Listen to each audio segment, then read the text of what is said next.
NEET PG की counselling में अभी काफी बड़ी संख्या में सीटें ऐड हुई हैं डीम्ड यूनिवर्सिटीज में और अच्छी खासी सीटें क्लिनिकल ऐड हुई हैं। ऑलमोस्ट आप समझिए कि जो सीटें 1980 सीटें थी उसमें और फर्दर 966 के आसपास में सीटें ऐड हुई हैं। और भी ये इन लोगों ने जो मांगा हुआ है कॉलेजेस ने, और भी सीटें हैं, तो आगे के राउंड में और भी सीटें आ सकती हैं। मैंने कुछ जो अच्छे ब्रांचेस हैं उसकी सीटों को सेग्रीगेट करके आपके लिए बनाया है, जिसमें भी 750 से ज्यादा सीटें हैं जो आपको क्लिनिकल वाली यहाँ दिख रही हैं। और आगे के राउंड में और फर्दर उम्मीदें हैं कि और सीटें आएंगी। तो एक जो है ना, मैं कुछ कॉलेजेस का मैं आपको थोड़ा ब्रीफिंग देता हूँ। जैसे अगर हम लोग नीचे के कॉलेजेस में देखें जहां पर आपको कट ऑफ भी थोड़ा कम रहता है और कॉलेज भी ठीक ठाक है, चेटीनाथ चेटीनाथ में अगर आप देखें तो रेडियो की अभी तक में 15 सीटें थी। चेटीनाथ ठीक ठाक कॉलेज है और यहाँ रेडियो की 15 सीटें थी। 4 का इन्होंने इंक्रीमेंट मांगा है जो अभी नहीं मिला है पर मिल सकता है। और ऐसे ही इन्होंने और भी जनरल मेडिसिन में भी 4 इंक्रीमेंट मांगा है। 31 सीटें हैं वहाँ।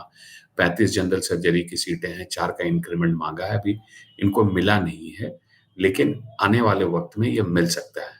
और अगर डर्मेटोलॉजी में देखेंगे तो डर्मेटोलॉजी में 8 सीटें थी चेटीनाथ में और इन्होंने 2 का मांगा था इंक्रीमेंट, 1 मिला है तो 9 सीटें हो गई। और आपको थोड़ा रीजनेबल कट ऑफ भी रहता है। इसी तरीके से अगर हम देखें, ललिताम भी गई, अभी यूजी में भी इसका कट ऑफ अच्छा खासा रहा है और इसमें भी अगर आप देखें तो इनको कई सारी सीटें अभी मिली। इनके पास कोई सीट नहीं थी, नया कॉलेज है, अभी पीजी इसमें इंट्रोड्यूस हुआ है, कट ऑफ थोड़ा नीचे रहेगा। रेडियो की भी इन्होंने 4 सीटें मांगी और 4 सीटें मिली। I am just giving you some example. 10 सीटें इन्होंने जनरल मेडिसिन के लिए मांगा, 4 मिल गया है। 5 इन्होंने मांगा ऑप्शन गायनी का और 4 इन्हें मिल गया है। तो काफी बड़ी संख्या में ये नया कॉलेज है जिसमें पीजी इंट्रोड्यूस हो रहा है और ठीक ठाक कर रहा है यूजी में अभी। तो आपको ऐसे कॉलेजेस में काफी अच्छी संभावना आपको रहेगी, थोड़े लो स्कोर पे भी। इसके बाद अगर हम कुछ बड़े कॉलेजेस की बात करें तो मणिपाल में भी कई सीटें बढ़ रही हैं। अगर आप मणिपाल में देखें तो रेडियो में 9 सीटें थी और इन्होंने 4 एक्स्ट्रा मांगा था, चारों इन्हें मिल गया है, तो 13 सीटें अब हो गई हैं। ओबीजी में 15 सीटें थी, 4 मांगा, 4 और भी मिला इन्हें, 19 हो गई है। पीडियाट्रिक्स में 10 सीटें थी, 4 मांगा इन्होंने, 4 मिला है। मतलब मणिपाल ने जितना मांगा था सब सीटें इन्हें ऑलमोस्ट मिली हैं। केवल जनरल मेडिसिन में यहाँ 24 सीटें थी, 8 इन्होंने मांगा, लेकिन अप्रूव हुई है 4, तो अब जनरल मेडिसिन में भी 28 सीटें हो गई हैं। तो इस तरह से अगर टॉप के कॉलेजेस में भी देखें तो वहां भी सीटें बढ़ी हैं। और जो मैंने आपको कहा कि जो थोड़े नीचे के कॉलेजेस हैं, लेकिन जहां स्कोप है कि आपको इस साल थोड़े लोअर रैंक पे भी सीट मिल सकती है, ऐसे कॉलेजेस के बारे में भी मैंने आपको बताया। अब इसमें देखिए, श्री सिद्धार्था टी बेगूर है, इसमें भी पीजी की सीटें नहीं थी, अभी पीजी की सीटें आई हैं। और यहाँ पर भी जैसे अगर आप श्री सिद्धार्था टी बेगूर में देखेंगे तो रेडियो की 4 सीटें आई हैं, इन्होंने 10 मांगा था। जनरल मेडिसिन में इन्होंने 10 मांगा था, 4 आ गई हैं। ऑप्शन गायनी भी 10 मांगा, 4 मिली है। पीडियाट्रिक्स भी 10 मांगा, 4 मिली है। जनरल सर्जरी में भी 10 मांगा इन्होंने, 4 मिली है। तो इस तरह से अगर देखें तो ये भी एक कॉलेज है जहां पर आपको थोड़े सही रैंक पे आपको मिल सकता है। लोअर साइड में भी अगर आपका रैंक है तो ये सब कॉलेजेस में आपको मिलने की संभावना होगी। सिम्बायोसिस पुणे, यहाँ पर भी अभी आपको पहली बार यहाँ पीजी की सीटें आई हैं, तो इनको भी इन्होंने रेडियो की 4 मांगी, 4 मिल गई है। जनरल मेडिसिन की 4 मांगी, 4 मिल गई है। ऑप्शन गायनी की 4 मांगी, 4 मिल गई है। पीडियाट्रिक्स की 4 मांगी, 4 मिल गई है। तो ऐसे कॉलेजेस में भी आपको इस बार संभावनाएं होंगी और ये अच्छे कॉलेजेस हैं, they are not bad college. Vels Vels में भी कुछ सीटें आ सकती हैं। अभी इनको ज़्यादा सीटें अभी मिली नहीं हैं, पर मिल सकती हैं आने वाले वक्त में, क्योंकि इन्होंने आगे के राउंड में आप इसको वॉच आउट में रख सकते हैं। ये कॉलेज में आपको आगे के राउंड में सीटें आ सकती हैं। अभी इनको सिर्फ पैथोलॉजी की 3 सीटें अभी मिली हैं, पर आगे के राउंड में मिल सकती है और ये भी कॉलेज ठीक ठाक है। तो कुछ मैंने आपको जो ऑप्शंस बताए, ये है। इसके बारे में और डिटेल से भी हम लोग आगे के वीडियोस में और बात करेंगे, क्योंकि जब एक बार सीट मैट्रिक्स कंप्लीट आती है और फिर जब ट्रेंड आता है तो उसके बारे में बात करेंगे। इसमें कुछ और कॉलेज भी है, भारत है, अमृता फरीदाबाद है। अमृता फरीदाबाद में भी सीटें आई हैं पीजी की। तो ये है अमृता फरीदाबाद में, आपको डिमांड भी काफ़ी अच्छी खासी रहेगी। अमृता फरीदाबाद में रेडियो की 3 सीटें इन्होंने मांगी थी, तीनों अप्रूव हो गई हैं। जनरल मेडिसिन की 4 मांगी थी, चारों अप्रूव हुई है। ऑब्स एंड गायनी की भी 4, चारों अप्रूव हुई है। तो यहाँ पर भी आपको अच्छी खासी सीटें आई हैं हाई क्लिनिकल ब्रांचेस में। अब आते हैं आज के वीडियो में। आज के वीडियो में हम लोग थोड़ा डिटेल से कट ऑफ की बात करेंगे उत्तर प्रदेश की। उत्तर प्रदेश एक इम्पॉर्टेंट स्टेट है और उत्तर प्रदेश में आपको एक रीजनेबल फीस पे, रीजनेबल रैंक पे सीट मिल जाती है। उत्तर प्रदेश के बारे में मैंने कई वीडियोस में भी आपको कट ऑफ बताया हुआ है, तो उसके बारे में बात करेंगे। थोड़ा बहुत फीस का इंक्रीमेंट हुआ है, उसका असर थोड़ा रहेगा, लेकिन बहुत ज़्यादा इसका असर नहीं होगा, क्योंकि उत्तर प्रदेश ही है जहाँ पे आपको रीजनेबल फीस पे काफ़ी बड़ी संख्या में सीटें हैं। तो उत्तर प्रदेश में अगर हम लोग रेडियो की बात करते हैं पहले, तो रेडियो में अगर आप देखें तो कुछ कॉलेजेस में जहाँ अच्छी फैसिलिटी है, तो वहाँ क्या सिचुएशन है वो हम लोग एक बार पहले देखते हैं। रेडियो में अगर हम लोग देखें उत्तर प्रदेश में, तो शारदा में 10 सीटें हैं और यहाँ जो है क्लोजिंग रैंक रहा था पिछले साल 13,206। तो 15,000 के आसपास तक अगर आप हैं तो आपको शारदा में रेडियो मिल सकता है और ये ठीक ऑप्शन है।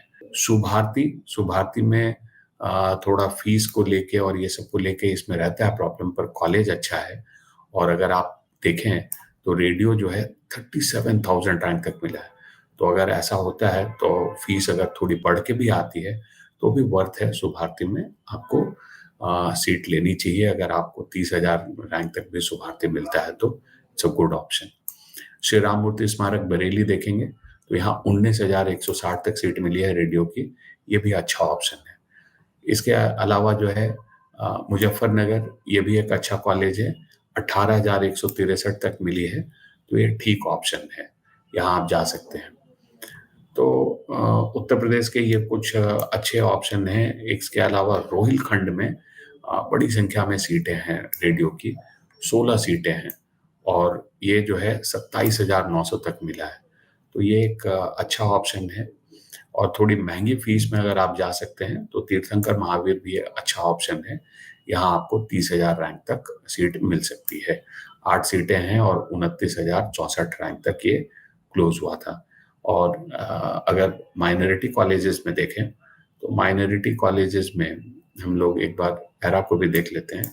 तो एरा में अगर आप देखें, एरा में थोड़ा फीस में इंक्रीमेंट भी है, फीस अभी ज़्यादा है एरा का, पर एरा में भी आपको ठीक ठाक सीखने को मिल जाता है। 37,771। तो अगर आप 40,000 रैंक तक भी हैं तो एरा में आपको मिल सकता है, और अगर मुस्लिम माइनॉरिटी हैं तो आपको 50,000 रैंक तक में भी एरा मिल सकता है। तो ये कुछ ठीक ऑप्शन है उत्तर प्रदेश में रेडियो को लेके। अब इसी तरह से हम डरमा में देख लेते हैं। उत्तर प्रदेश में आपको थोड़ा सा सिलेक्टिव होना पड़ता है, क्योंकि उत्तर प्रदेश में सारे ही कॉलेजेस में एक सिमिलर टाइप का आपको लर्निंग एनवायरनमेंट नहीं मिलता है। डरमा में थोड़ी सीटें कम है। तो अगर शारदा में देखें तो शारदा 18,390 तक में मिला है और 4 सीटें हैं। सुभारती 26,784 तक मिला है, 2 सीटें हैं। श्री राम मूर्ति स्मारक बरेली 4 सीटें हैं, 26,428 तक मिला है। मुजफ्फरनगर में 5 सीट है, 23,502 तक मिला है। तो ये सब कॉलेज ठीक है। सरस्वती हापुड़ में भी आ सकते हैं डरमा के लिए, 5 सीटें हैं, 30,000 रैंक तक मिला है। और अगर आप लोअर रैंक पे भी खड़े हैं, 40,000, 45,000, तो भी आपको यहाँ डरमा मिल सकता है कि हाई क्लिनिकल ब्रांचेस में। अब जैसे एक कृष्ण मोहन कॉलेज है मथुरा में, ये आपको यहाँ 6 सीटें हैं डरमा की, फीस भी बड़ी रीजनेबल है, 40,000 रैंक तक में भी मिल सकता है आपको। और अगर आप माइनॉरिटी वाले कॉलेजेस में इंटरेस्टेड हैं तो माइनॉरिटी वाले कॉलेजेस में तीर्थंकर महावीर जो है ये 38,000 रैंक तक मिला है, 40 लाख की फीस हो गई है। एरा में यहाँ भी 40 लाख की फीस है, 35,000 रैंक तक मिला है। तो मतलब 35-40,000 रैंक में माइनॉरिटी कॉलेज तो आपको अच्छे मिल जाएंगे, लेकिन अगर आप माइनॉरिटी कॉलेज की जगह नॉन माइनॉरिटी में आते हैं तो 40,000 रैंक पे आपको बहुत अच्छा कॉलेज नहीं मिलेगा, लेकिन आपको सीट मिल जाएगी टर्म में। फिर इसी तरीके से जनरल मेडिसिन में भी अगर हम देखें तो जनरल मेडिसिन में भी आपको शारदा में 16 सीटें हैं, 29,698 तक, 30,000 रैंक तक में आपको जनरल मेडिसिन शारदा में मिल सकता है। सुभारती में 50,000 रैंक तक सीट मिली है, 12 सीटें हैं, तो 50,000 रैंक तक भी सुभारती मिलता है जनरल मेडिसिन, तो it's a good choice. Shri Ram Murti Smarak में 27,316 रैंक तक। जनरल मेडिसिन में तो आप थोड़े लोअर कॉलेज में भी जा सकते हैं, उसमें भी कोई प्रॉब्लम नहीं है। तो अगर आपका जैसे 30,000, 35,000, 40,000 भी रैंक है, 50,000 भी रैंक है, तो भी उत्तर प्रदेश में आपको मिलने की संभावना होगी। जैसे राजश्री मेडिकल कॉलेज बरेली है, ये 54,661 रैंक पे भी मिला है। रोहिलखंड ये 58,560 रैंक पे भी मिला है। Rohilkhand is not bad college. तो ये सब में नोएडा इंटरनेशनल यूनिवर्सिटी, इसमें आपको 43,092 रैंक तक मिला है, 15 सीटें हैं। तो जनरल मेडिसिन के लिए आप 40,000, 45,000, 50,000 रैंक पे भी हैं तो आपको उत्तर प्रदेश में सीट मिल सकती है। तो ये मैंने आपको कहा। और जब अगर आप सर्जिकल साइड में देखते हैं तो सर्जिकल साइड में अगर जैसे ऑर्थोपेडिक्स देख लें तो आपको काफी लो रैंक पे भी आपको ठीक कॉलेज में उत्तर प्रदेश में मिल सकता है। ऑर्थोपेडिक्स में देख लेते हैं। ऑर्थोपेडिक्स में अगर हम पहले टॉप कॉलेजेस की बात करें तो 50,000 रैंक पे आपको शारदा मिल सकता है। मुजफ्फरनगर अच्छा यहाँ ऑर्थोपेडिक्स में आप सीख सकते हैं। 54,458 ये क्लोजिंग रहा है, तो वहां तक मिल जाता है आपको। इसके अलावा अगर आप लोअर कॉलेजेस को देखें तो आपको 70,000, 80,000 रैंक पे भी मिल सकता है। जैसे रोहिलखंड बरेली 10 सीटें हैं यहाँ ऑर्थोपेडिक्स में, 73,076 यहाँ तक मिला है। तो अगर आप 70,000, 75,000 रैंक पे भी हैं तो भी आपको ऑर्थोपेडिक्स मिल सकता है थोड़े डिसेंट कॉलेजेस में। तो इसलिए उत्तर प्रदेश जो है ये इसकी काउंसलिंग बहुत इंपॉर्टेंट है। तो अगर आप आपका बजट रीजनेबल सा है और आपका रैंक भी अगर आप जैसे भी अगर आप रेडियो डर्मा को देख रहे हैं तो 30-40 हजार रैंक का, और अगर आप सर्जिकल सीट्स देख रहे हैं ईएनटी, ऑप्थल, ऑर्थोपेडिक्स, जनरल सर्जरी, इस तरह के सब्जेक्ट्स की तरफ आप हैं तो 60,000, 70,000, 80,000 रैंक पे भी आपको उत्तर प्रदेश में संभावनाएं रहती है। साथ ही डिम्ड में जब सीटें बढ़ी हैं तो डिम्ड में जब सीटें बढ़ी हैं और काफी बड़ी संख्या में सीटें बढ़ के आ रही हैं डिम्ड में, और वहां पर भी अगर आपको 40 लाख, 50 लाख के रेंज में इस बार हो सकता है 60,000, 70,000, 80,000 रैंक पे भी आपको सीटें मिल सकती हैं। तो उसका भी थोड़ा असर उत्तर प्रदेश के ऊपर में रहेगा। तो अगर आप 60,000, 70,000, 80,000, 90,000 रैंक पे भी हैं, 1 लाख रैंक पे भी हैं, तो उत्तर प्रदेश की काउंसलिंग में आपको जरूर पार्टिसिपेट करना चाहिए।